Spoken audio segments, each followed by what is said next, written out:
Welcome back, everyone, for another deep dive. This time, we're taking your requests and diving deep into something you specifically wanted to hear more about.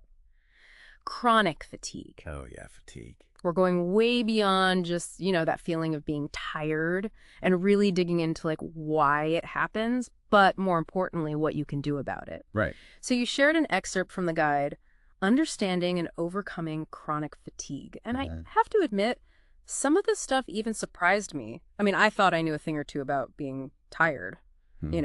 Hello, 5 rounds of snooze this morning. Right. 5 rounds of snooze, yeah. But this guide is like a real eye-opener. Yeah, I think a lot of people kind of just assume fatigue is just like a normal part of life, especially in our, always-on world. Yeah. But there's a big difference between occasionally feeling tired and then that chronic fatigue that really impacts your day-to-day life. For sure. And this guide does not mess around. It lists 10 hidden causes of chronic fatigue. Wow. So we obviously can't cover everything in detail. Yeah. We're going to focus on the most surprising and actionable ones for you today. Sounds good. Where should we start? Well, the guide jumps right into sleep quality. Okay. I have to admit, this section made me rethink my whole sleep routine.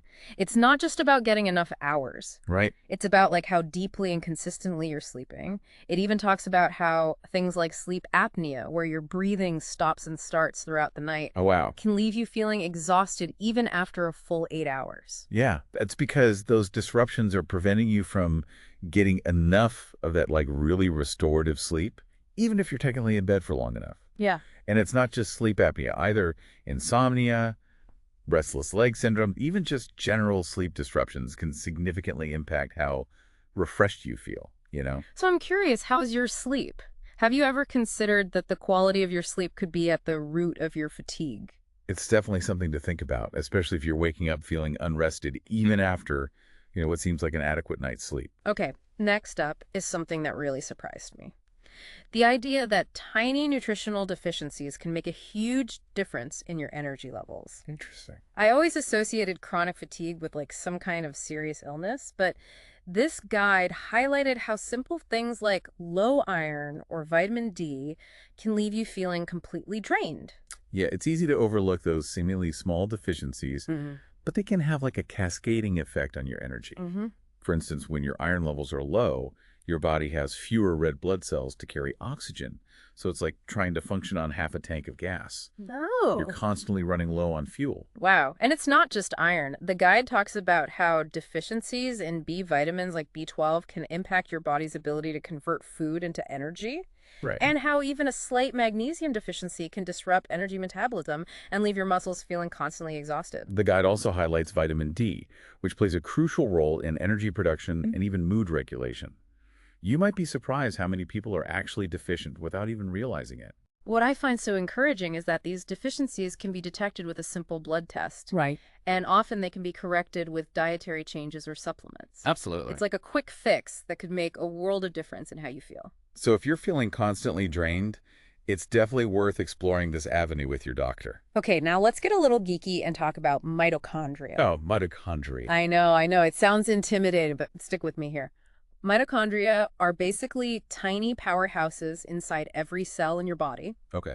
They are responsible for converting the food you eat into usable energy. Exactly. Think of them as miniature energy factories. Yes. And when they're not functioning optimally, your body simply can't generate the energy it needs to thrive. And the guide lists several things that can disrupt mitochondrial function. Some are out of our control, like aging, but others, like poor diet, lack of exercise, and exposure to toxins, are things we can actually influence. That's what makes this so empowering. The guide even provides specific recommendations for supporting mitochondrial health, for example. It emphasizes the importance of antioxidants, which help protect your cells from damage and healthy fats, which provide the building blocks for healthy mitochondrial membranes. So it's like giving your tiny energy factories the premium fuel they need to run smoothly. Berries, olive oil, nuts, all those delicious things we should be eating anyway. It's fascinating how those seemingly small dietary choices can actually impact the function of these microscopic powerhouses within our cells. Okay, now let's talk about something I think we can all relate to. Stress. Oh, stress, yes. I know everyone says manage your stress, but I never truly understood the connection to fatigue until I read this guide.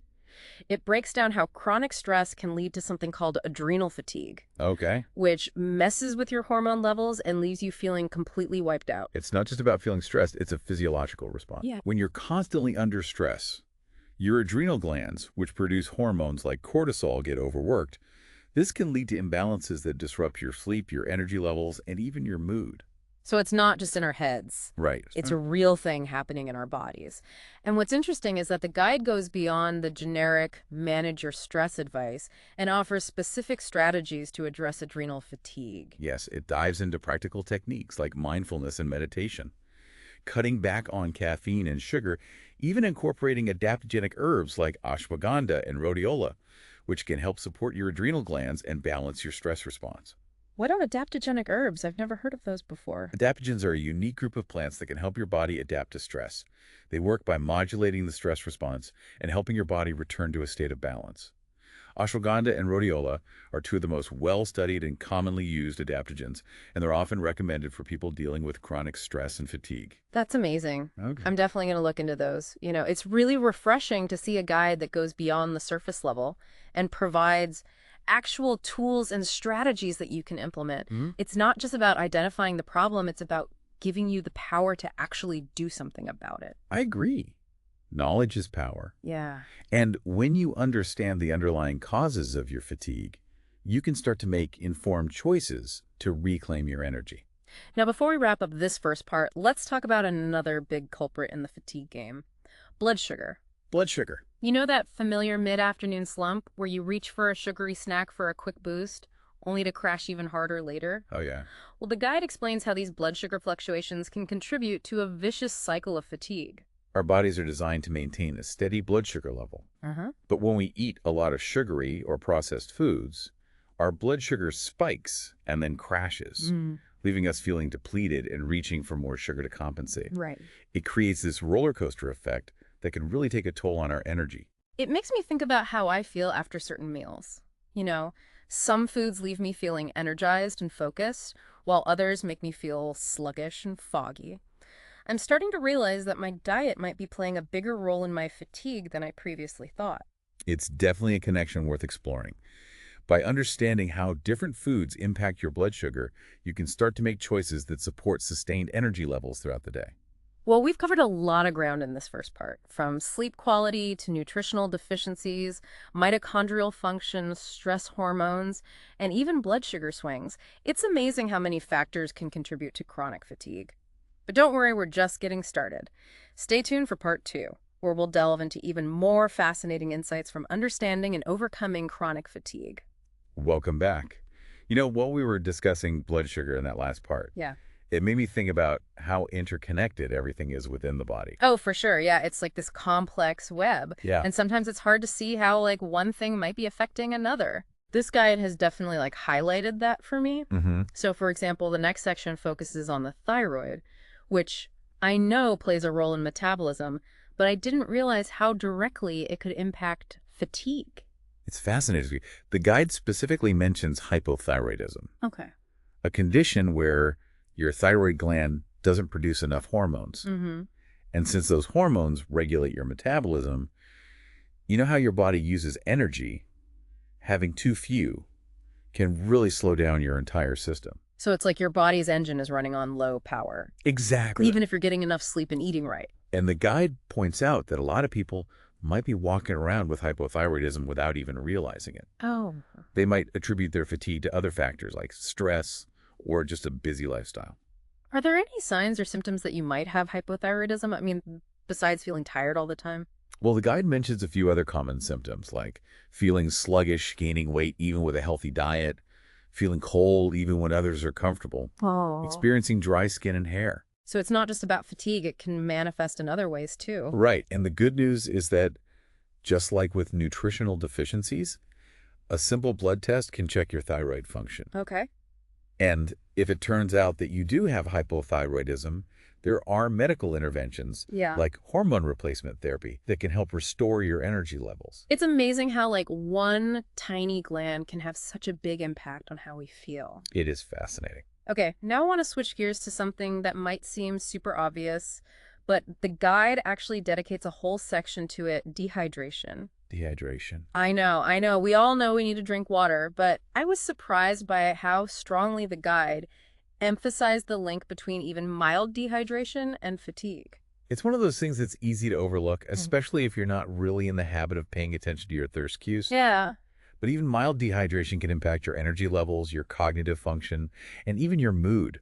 Remember, our bodies are primarily made up of water, and every cell needs it to function properly. Sometimes I don't even realize I'm thirsty until I feel a headache coming on, and by then I'm probably already pretty dehydrated. That's a good point. Yeah. We often don't notice the subtle signs of dehydration until it's already impacting our well-being. Yeah. And the guide mentions that certain things like drinking coffee or alcohol can actually exacerbate dehydration. So it's not just about like how much water you drink, it's about what else you're consuming as well. Exactly. And it's not always easy to gauge how much water you actually need. Individual needs can vary depending on factors like activity level, climate, and overall health. So what's the best way to make sure you're staying properly hydrated? The guide recommends carrying a water bottle with you throughout the day and sipping on it regularly, even if you don't feel particularly thirsty. You can also incorporate hydrating foods into your diet, like watermelon, cucumbers, and spinach. Okay, next up is something that I found particularly interesting. Hidden food intolerances. Hidden food intolerances. I always thought food intolerances were pretty obvious. You eat something, you feel sick, end of story. But the guide explained how certain foods can trigger more subtle, delayed reactions that can drain your energy over time. Right. It's not always a sudden dramatic reaction like you might experience with a food allergy. It's more like a slow burn that can contribute to fatigue, brain fog, digestive issues, and even inflammation throughout the body. So you might not even realize that certain foods are contributing to your fatigue. Exactly. Yeah. It can be really tricky to pinpoint because the symptoms might not appear immediately after eating the food. The guide mentions common culprits like gluten, dairy, processed foods with artificial additives. It also talks about how excessive sugar and refined carbohydrates can trigger those blood sugar swings we discussed earlier and ultimately contribute to fatigue. So it's not just about like the obvious suspects. Right. It could be something that you're eating regularly without even realizing it's impacting your energy. That's why the guide suggests exploring potential food sensitivities through an elimination diet, where you remove certain foods from your diet for a period of time and then slowly reintroduce them to see if you notice any changes in how you feel. That sounds like it could be a really insightful experiment, especially if you're struggling to figure out what's contributing to your fatigue. It can be a powerful tool for uncovering hidden food intolerances and understanding how your body responds to different foods. We've talked a lot about what we put into our bodies, but now I want to shift gears to something that's totally within our control, our lifestyle. The guide specifically mentions a sedentary lifestyle as a major contributor to fatigue. Yeah. And I have to admit, this one hit close to home. It's something we all struggle with in our modern world where we spend so much time sitting at desks, in cars, and on couches. Right. But the human body wasn't designed for prolonged inactivity. It needs movement to thrive. Right. When we're not moving our bodies regularly, our circulation slows down, our muscles get weaker, Yes. and our overall energy levels decline. It's like a car that's been sitting in the garage for too long. It needs to be taken out for a spin. I love that analogy, and it doesn't have to be intense exercise to make a difference. The guide simply recommends getting some daily physical activity, whether it's walking, stretching, dancing, swimming, or strength training. And what's great is that there are so many ways to incorporate movement into your day, even if you have a busy schedule. Take the stairs instead of the elevator walk or bike to work, or even just get up and move around every hour while you're at your desk. Even small changes can make a big difference in how you feel. Now, this next tip from the guide really intrigued me. It suggests getting some sunlight first thing in the morning to help regulate your circadian rhythm. Oh, circadian rhythm. I've heard about circadian rhythms before, but I never really understood how they could impact fatigue. It's actually quite fascinating. Your circadian rhythm is basically your body's internal clock. Okay. That regulates your sleep-wake cycle and many other physiological processes. Yeah. And exposure to sunlight, particularly in the morning, helps synchronize this internal clock and optimize your body's natural energy patterns. So if you're struggling with fatigue, even something as simple as opening your blinds and letting the sunshine in could make a difference. It's definitely worth trying. Even a few minutes of natural light exposure in the morning can have a positive impact on your energy levels and overall well-being. This guide is full of such practical and actionable advice. It's really empowering. But before we move on, I want to be sure we touch upon something really important. The fact that chronic fatigue can sometimes be a symptom of a more serious underlying medical condition. That's a crucial point. While we've been discussing many common and often easily addressable causes of fatigue, Right. it's important to remember that fatigue can also be a sign of something more serious. The guide lists a few examples like chronic fatigue syndrome, Right. which is a complex disorder characterized by persistent and debilitating fatigue that's not relieved by rest. It also mentions fibromyalgia, which involves widespread musculoskeletal pain accompanied by fatigue, sleep problems, and mood issues. And then, of course, there are other conditions that can contribute to fatigue, like anemia, depression, anxiety, heart disease, and autoimmune disorders, just to name a few. Exactly. It's a wide range, and it highlights the importance of seeking medical evaluation if your fatigue is severe, persistent, or accompanied by other concerning symptoms. It's better to be safe than sorry, right? Absolutely. It's easy to dismiss fatigue as just being tired, but it's important to pay attention to your body's signals and seek professional guidance when needed. I completely agree. Sometimes fatigue is our body's way of telling us that something deeper is going on, and it's important to listen to that message. Well, we've covered a lot of ground in this second part of our deep dive. We have. From thyroid imbalances and dehydration to hidden food intolerances, the impact of a sedentary lifestyle and the importance of sunlight and ruling out underlying medical conditions. Amazing. It's incredible how many factors can play a role in chronic fatigue. But the good news is we're not done yet. Stay tuned for the final part of our deep dive, where we'll bring it all together and explore some actionable steps you can take to reclaim your energy and start feeling your best. Welcome back to the deep dive. We've spent the last two parts exploring all the surprising causes of chronic fatigue. From sleep quality to hidden food intolerances, it's been like a real eye-opener, even for me. I don't know about you, but I'm starting to see fatigue in a whole new light. Yeah, it's amazing how much we uncover when we really start, digging beneath the surface. Right. It's not just about feeling tired. It's about understanding all those intricate ways that our bodies and our lifestyles are contributing to our energy levels. For sure. And what I find so empowering about this guide, Understanding and Overcoming Chronic Fatigue, is that it doesn't just present the problem, it offers solutions. Yes, it really emphasizes that chronic fatigue isn't something you just have to accept as part of life. Right. It's a sign that something needs attention, and there are things you can do to reclaim your energy. Right. It's like our body is trying to tell us something. Yeah. And it's up to us to listen and take action. Exactly. And the good news is that many of the causes we've discussed are actually addressable through lifestyle changes, dietary adjustments, or in some cases, medical intervention. So if you're listening to this right now and you're feeling that familiar sense of exhaustion, don't just brush it off. Think back to the different causes we've explored. Could it be sleep quality, nutritional deficiencies, hormonal imbalances, stress, blood sugar swings, food sensitivities, a sedentary lifestyle, or even something more serious? This deep dive has hopefully given you a good starting point, but it's crucial to remember that everyone is different. What works for one person might not work for another, and it's important to find what resonates with you and your own unique situation. Yeah, that's where the real exploration begins. It might involve, talking to your doctor, getting some blood work done, experimenting with your diet, or incorporating more movement into your day. The key is to become an investigator of your own health and well-being.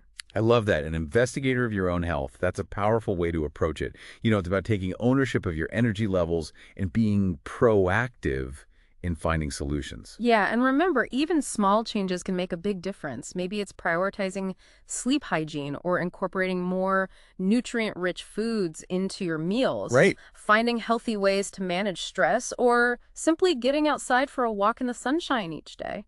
It's about those little steps that, when taken consistently, can have a ripple effect on your overall energy and vitality. As we wrap up this deep dive, I want to leave you with this final thought. What if instead of just accepting fatigue as your constant companion, you could wake up each morning feeling refreshed, energized, and truly excited to take on the day? Imagine feeling like you have an abundance of energy to pursue your passions, connect with loved ones, and simply enjoy life to the fullest. That's the power of understanding and addressing the root causes of fatigue. It's not about masking the symptoms. It's about reclaiming your vitality and living a life that feels truly energized and fulfilling. So, to everyone listening, I encourage you to take what you've learned from this deep dive and start exploring what works for you. Don't just accept fatigue as your fate. You have the power to make a change. Thanks for joining us on this deep dive into the fascinating world of chronic fatigue. We hope you've gained some valuable insights and feel empowered to take charge of your energy levels. Until next time, stay curious and keep exploring.